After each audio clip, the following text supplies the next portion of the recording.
easier to just create it for all yourself?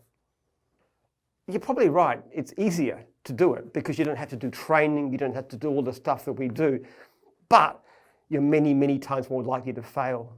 And even if you don't put a lot of money into a thing, if you're investing in a business, your time, your initial marketing, and you fail, that's hard. You're not making a living in the meantime, and that could cost your family. If you've got rent, if you've got a mortgage. So the great thing about a franchise is that once we start you, there's a pay for work guarantee, and that you are going to make that minimum level of income. And most people make more. And I know that because after 1 month, I actually send each new person an email to say, how are you going? And I ask them about pay for work guarantee. And most of them they email me back to say, flat out. Jim's is always going to be a budget service. To say it's the #1 mowing franchise is just a lie.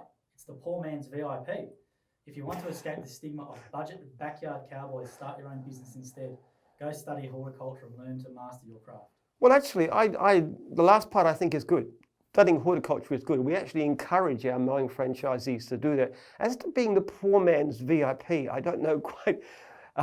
In fact, it's rather the other way around. And I know that because there was a question that was put on the franchisees forum some time back where the franchisee went into a new area and where there was no existing franchisees. He didn't know what to charge. And he went on the forum and said, how much do I charge for a lawn?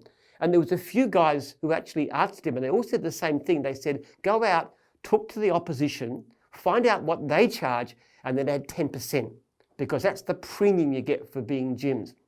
And we tell our franchisees again and again and again, don't be cheap, don't be cheap, don't be cheap. Charge up. Make sure you're making at least $60 an hour once you've got it under the raise your prices as soon as you get busy. We'll always encourage them to raise their prices. In fact, if we have a go at somebody, if they're not charging enough.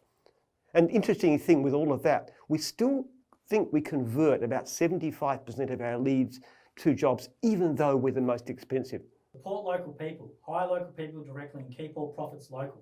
Don't go through big companies like this that love taking their cut and not doing the hard yards.